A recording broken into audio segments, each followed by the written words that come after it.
Jack and the Beanstalk, and it's retold by Carol North. Can you see? Okay. Once upon a time, there was a boy named Jack who lived with his mother in a little cottage. They had barely enough to eat. One day, Jack's mother said to him, "We have no money left to buy food, so you must take the cow to town and sell her."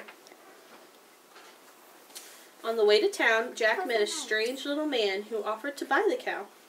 "What will you give me for her?" Jack replied. The little man reached into his pocket and pulled out a handful of shiny beans. "These," he said, "they're magic." Jack could not take his eyes off the beans. "It's a bargain," he said. And home Jack ran as fast as he could. "Oh, Mother," he said, "see what I got for the cow." When his mother saw the beans, she was so angry she threw them right out the window. That night, Jack went to bed without any supper. But in the morning, when Jack looked out the window, he was amazed to see a giant beanstalk that seemed to reach all the way up to the clouds. Being very curious, Jack decided to climb up the beanstalk. Up, up, up he went, climbing into the sky. At last he was above the clouds. There before him stood a gigantic castle. And Jack was hungry after his long climb, so he went to the castle door and he knocked. A giant woman opened the door. "Please, ma'am, may I have something to eat?" asked Jack. The woman took pity on poor Jack, and she led him into her big kitchen. But just as she gave him a crust of bread, Jack heard the sound of thundering footsteps, and the floor began to shake and the walls to tremble. "Quick," said the old woman to Jack, "get into the oven and hide. My husband is coming." At that moment, a horrible giant came sniffing and snorting into the room, and he bellowed, "Fee, fi, fo, fum. I smell the blood of an Englishman. Be he alive or be he dead, I'll grind his bones to make my bread." The giant searched all around the kitchen, but when he reached for the oven door, his wife stopped him. "It's only your supper you smell," she said, and she quickly set before him 6 roasted pigs. And he sat down at the table and ate every one. When he was through, he called to his wife, "Get me my magic hen." His wife brought him a fine hen. "Lay," commanded the giant, and the hen laid him a golden egg. "Lay," he said again to the hen, and once more the hen laid him a gold egg. Jack peered around the oven door and could not believe his eyes.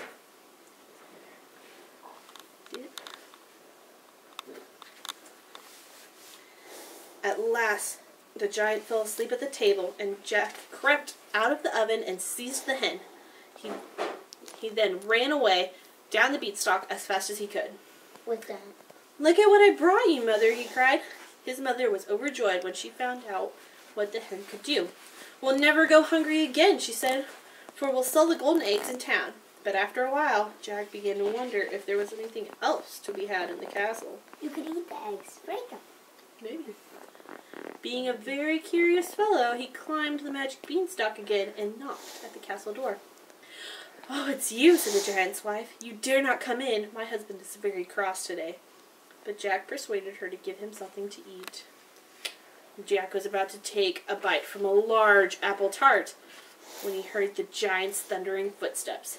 "Quick, hide in the wood box," the old woman said. The giant came stomping into the kitchen, bellowing, "Fee, fi, fo, fum. I smell the blood of an Englishman. Be he alive or be he dead, I'll grind his bones to make my bread." And the giant looked all around the kitchen and was just about to open the wood box when his wife stopped him. "It's only your supper you smell," she said, and she quickly set before him 6 roasted geese. He sat down at the table and ate every one. And when he was through, he called to his wife, "Bring me my magic harp." The wife set the harp on the table. "Play," the giant commanded the harp, and play it did, ever so sweetly, and soon the giant was fast asleep at the table. Jack jumped out of the wood box and grabbed the harp, and then ran away as fast as he could. But the magic harp cried out, "Master! Master, wake up!" The giant staggered to his feet and took off after Jack in a rage. Jack reached the beanstalk and began climbing down, and the giant followed. On the ground, Jack grabbed a hatchet and chopped the beanstalk in two. down it came, giant and all, crashing across the meadow. That was the end of the giant. As for Jack and his mother, they had a hen that laid golden eggs and a harp that played beautiful music. So they lived happily ever after. The end.